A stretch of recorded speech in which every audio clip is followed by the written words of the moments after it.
Hi, this is Durga Shriram, political analyst and Hindu activist. Pawan Kalyan గారు కత్తి దూశారు.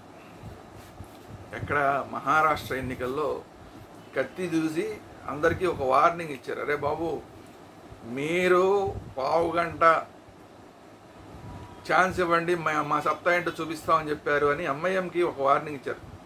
ఎంఐఎంకి ఏమని ఇచ్చారు? ఎంఐఎం వాళ్ళు మాట్లాడారు గతంలో, మీరు ఇన్ని కోట్ల మంది హిందువులు ఉన్నారని చెప్తున్నారు కదా, మేము ఎంతమంది ఉన్నాం, మేము మైనారిటీలు అంటున్నారు కదా, మీరు ఒక్క పావుగంట పోలీసులను పక్కకు పెట్టండి, ఎవరేంటో చూపిస్తాం, మా సత్తా ఏంటో చూపిస్తాం అని చెప్పి అప్పుడు అక్బరుద్దీన్ మాట్లాడాడు. సో వాళ్ళకి సీరియస్గా వార్నింగ్, కత్తి దూసి మరీ వార్నింగ్ ఇచ్చారు. మీరు అట్లా వార్నింగ్లు ఇస్తే చేతులు ముడుచుకుని కూర్చునే వాళ్ళు ఎవరు లేరు ఇక్కడ అని చెప్పి ఇండైరెక్ట్గా ఏం మాట్లాడారంటే, కంటికి కన్ను పంటికి పన్ను మొత్తం ఏది మీరు ఏ స్టైల్లో వెళ్తే మేము ఆ స్టైల్లో వెళ్ళడానికి సిద్ధం, ఎవరు ఇక్కడ చేతులు ముడుచు కూర్చోరు అని చెప్పారు. దీంతో సనాతన ధర్మ పోరాటం అనేది నెక్స్ట్ లెవెల్కి వెళ్తోంది. ఎలక్షన్స్, అక్కడ మహారాష్ట్రలో పోటీలు, అక్కడ ఎవరు గెలుస్తారు ఇవన్నీ పక్కన పెడితే సనాతన ధర్మ పోరాటం ఏదైతే ఉందో అది నెక్స్ట్ లెవెల్కి వెళ్తోంది పవన్ కళ్యాణ్ గారి వల్ల. అట్ ది సేమ్ టైం ఇవన్నీ జరుగుతున్న విషయాలన్నింటినీ గురించి కూడా నిన్న ఒక శంకరాచార్య స్వామీజీని మీడియా వాళ్ళు అడిగారు, ఏమండి వాళ్ళు పావుగంట ఇలాగ అంటున్నారు కదా, దీని గురించి బాగా చర్చ జరుగుతుంది కదా, ఇవన్నీ మాట్లాడితే తప్పే ఉంది, ఓకే వాళ్ళు కోరుకున్నట్టు జరగనివ్వండి అన్నారు శంకరాచార్య. ఆయన ఏం చెప్పారు? ఎస్, పావుగంట సేపు పోలీసులు పక్క పెట్టినామండి, వాళ్ళు కోరుకున్నట్టే, ఎవరంటే తేలిపోద్ది కదా, వాళ్ళేంటో మేమేంటో. ఎందుకంటే మేము ఎంత మంచిగా ఉన్నా సరే, మీరు మిమ్మల్ని భాయి మాట్లాడుతున్నారు కదా, మీరు ఎంత మా మీద దాడులు చేస్తున్నా సరే మీ మీద భాయి అని మాట్లాడుతున్నారు హిందువులు. అలాంటి వాళ్ళని మీరు పావుగంట ఛాన్స్ ఇస్తే కనుక మొత్తం పోలీసులు పక్కకి వెళ్తే మొత్తం అందరినీ లేపేస్తామని మాట్లాడితే మేము ఎందుకు ఊరుకోవాలి? మేమేమైనా తక్కువ తిన్నామా?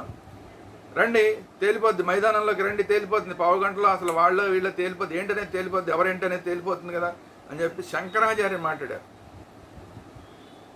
సో ఇప్పుడు నెక్స్ట్ లెవెల్కి వెళ్ళిపోతోంది సనాతన ధర్మ పరిరక్షణ అనేది, నెక్స్ట్ లెవెల్కి వెళ్తోంది. గతంలో అందరం చూస్తూ ఊరుకునేవాళ్ళం, ఇప్పుడు చూస్తూ ఊరుకునే పరిస్థితి లేదు. ఖచ్చితంగా ఇవన్నీ కూడా నెక్స్ట్ లెవెల్కి వెళ్తాయి. ఒక పక్కన లేడీ అఘోరి వచ్చింది, ఆవిడ ఒంటరి పోరాటం చేస్తుంది.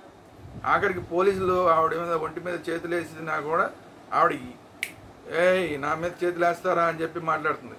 అంటే ఎవ్వరు కూడా ఇప్పుడు హిందువుల్లో ఎవరు తగ్గే పరిస్థితిలో లేదు. అది మహిళలా, ఇంకోళ్ళ, స్వామీజీలా, లేదంటే అఘోరీలా, ఎవ్వరు కూడా ఇప్పుడు తగ్గడానికి సిద్ధంగా లేరు. ఎందుకంటే పీకల దాకా వచ్చేసింది ప్రమాదం.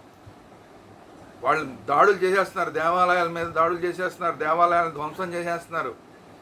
పోలీసులు కూడా వాళ్ళకే సహకరిస్తున్నారు, ప్రభుత్వాలు కూడా వాళ్ళకే సహకరిస్తున్నాయి.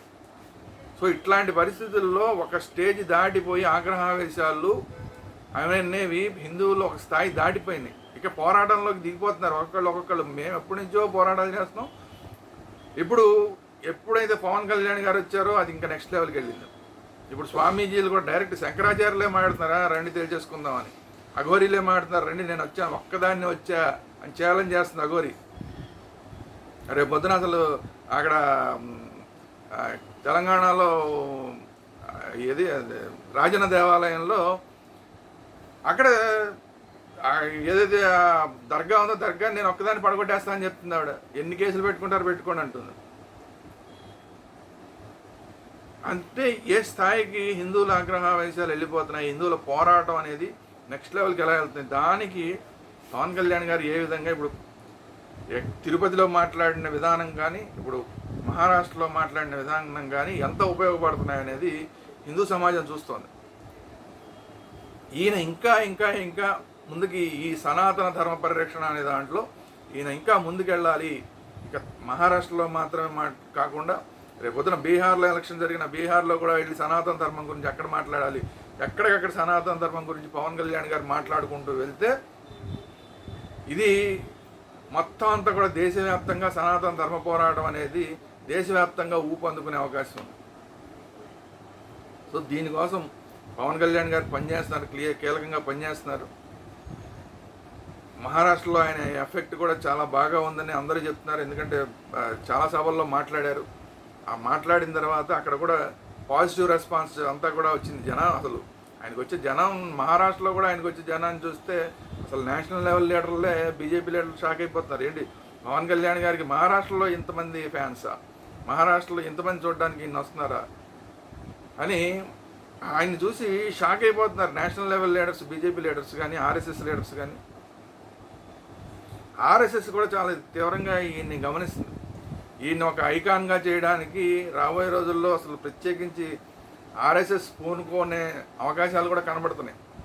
ఈయన కనుక ఇదే విధంగా సనాతన ధర్మం గురించి ముందుకెళ్తే ఖచ్చితంగా ఈయన్ని నెక్స్ట్ లెవెల్ జాతీయ స్థాయి నాయకుడిగా ఖచ్చితంగా ఆర్ఎస్ఎస్ కూడా ప్రొజెక్ట్ చేయడానికి ఏమాత్రం వెనకాడదు. ఎందుకంటే ఆర్ఎస్ఎస్ లాంటి సంస్థలకు కూడా హిందూ సనాతన ధర్మాన్ని నిలబెట్టడమే వాళ్ళ యొక్క ధ్యేయం. కాబట్టి అందులో పవన్ కళ్యాణ్ గారు లాంటి ఛామ్ ఉన్న నాయకుడు, ప్రజల్లో యాక్సెప్టబిలిటీ ఉన్న నాయకుడు ఇలాంటి సనాతన ధర్మం గురించి మాట్లాడితే కనుక ఆయన ఒక బ్రాండ్ అంబాసిడర్, సనాతన ధర్మానికి ఒక బ్రాండ్ అంబాసిడర్ అయ్యే అవకాశం ఉంది. కాబట్టి ఖచ్చితంగా అన్ని హిందుత్వ సంస్థలు, ఆర్ఎస్ఎస్ మాత్రమే కదా, అన్ని హిందుత్వ సంస్థలు కూడా ఆయన బ్రాండ్ అంబాసిడర్గా చేయడానికి ఏమాత్రం వెనకాడో. ఆయన ఆ స్టాండ్ మీద నిలబడి ఉన్నంతసేపు కూడా ఖచ్చితంగా ఆయన సనాతన ధర్మ స్టాండ్ మీద నిలబడి ఉన్నంతసేపు కూడా ఆయన నెక్స్ట్ లెవెల్కి, ఇంకా నెక్స్ట్ లెవెల్కి తీసుకెళ్ళడానికి హిందువులందరూ కూడా సిద్ధంగా ఉంటారు. ఆయన కూడా అదే బాటలో పయనిస్తున్నాడు. నేను ఎప్పటి నుంచో చెప్తున్నాను, ఆయన ఎప్పుడోనే యోగులు గుర్తించారు, ఇవన్నీ కూడా మనం వీడియోలు చెప్పాం. ఇవన్నీ కూడా ఈరోజు ఫ్రూట్ఫుల్ అవుతున్నాయి. ఆ రోజు యోగులు ఏదైతే ఆలోచించారో, ఈయన ఉపయోగపడతారని ఆలోచించారో, ఆ విధంగా ఇప్పుడు ఈయన ప్రస్థానం నడుస్తుంది. కాబట్టి ఖచ్చితంగా పవన్ కళ్యాణ్ గారి ఈ సనాతన ధర్మ ప్రస్థానం అనేది తిరుపతి నుంచి మొదలైంది, ఇప్పుడు మహారాష్ట్రకి వెళ్ళింది, రేపు ఇంకో రాష్ట్రానికి కూడా వెళ్ళి మొత్తం దేశవ్యాప్తంగా కూడా రాబోయే రోజుల్లో సనాతన ధర్మ బ్రాండ్ అంబాసిడర్గా పవన్ కళ్యాణ్ గారు ఉండబోతున్నారు. ఇది ఈరోజు వీడియో. ఈ వీడియో కనుక మీకు నచ్చినట్లయితే లైక్ చేయండి, మీ అభిప్రాయాలు ఏంటనేది కామెంట్ రూపంలో తెలియజేయండి. ఈ వీడియో అందరికీ షేర్ చేయండి. పవన్ కళ్యాణ్ గారి అభిమానులకి మాత్రమే కాకుండా మొత్తం హిందువులందరికీ కూడా ఈ వీడియోని షేర్ చేయండి.